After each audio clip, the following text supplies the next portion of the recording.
Thank you for giving me the opportunity to speak today.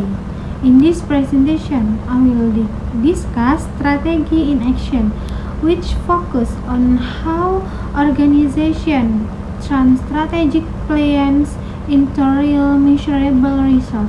The main content will be delivered in Indonesian for clarity. Let's begin. Strategi in action adalah proses menerjemahkan strategi yang ada di atas di atas kertas menjadi tindakan nyata yang menghasilkan perubahan. Banyak organisasi yang merancang strategi dengan baik namun gagal pada tahap implementasi.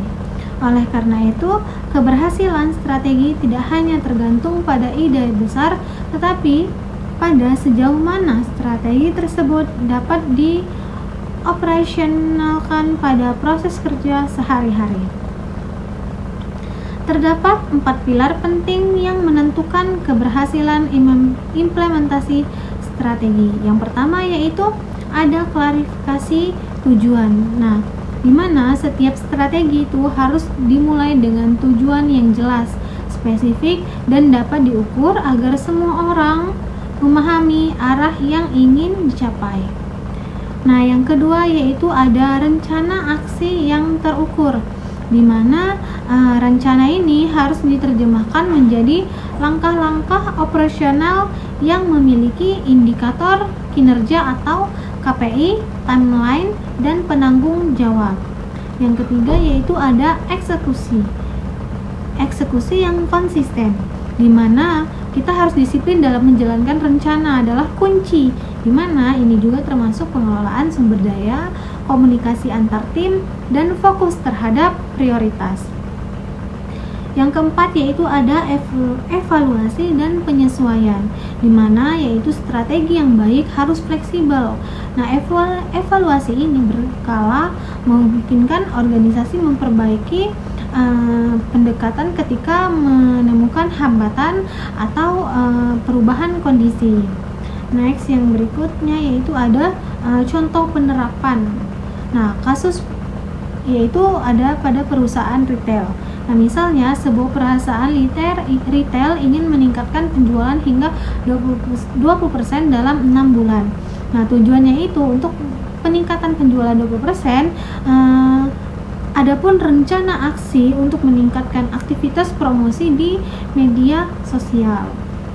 Nah, membangun program loyalitas pelanggan, memberikan pelatihan keterampilan kepada tim sales. Nah, eksekusi ini menetapkan timeline mingguan, memantau progres setiap area, dan memastikan koordinasi antar departemen. Nah, adapun evaluasinya yaitu melakukan review bulanan untuk melihat apakah strategi ini berjalan dan apakah perlu penyesuaian seperti menambah promo atau mengubah pendekatan penjualan. Next yaitu berikutnya adalah tantangan dalam implementasi. Nah, di sini kita jelaskan ada beberapa kendala yang umum yang sering muncul. Nah, seperti halnya yaitu kurangnya komunikasi dan koordinasi antar tim. Dan ada juga resistensi terhadap perubahan. Nah, KPI yang tidak jelas atau sumber daya yang terbatas. Nah, eksekusi yang tidak konsisten. Nah, masalah-masalah ini juga sering menjadi alasan utama mengapa strategi itu gagal untuk dijalankan dengan baik. Nah, adapun solusi untuk menghadapi tantangan yaitu untuk mengatasinya yaitu organisasi itu perlu membangun komunikasi yang terbuka dan rutin, terus menghadirkan kepemimpinan yang mampu memberikan arah dan dukungan. Nah, kemudian bisa menetapkan KPI yang sederhana namun relevan. Nah, menumbuhkan juga budaya kontinus itu juga penting untuk improvement agar perubahan dianggap sebagai bagian dari pertumbuhan. Nah, bukan sebuah dari ancaman. Nah, jadi kesimpulannya yaitu strategi only becomes meaningful when it is put into action. Strong execution, clear goals, and continue evaluation are what transform idea into a result. And thank you for your attention.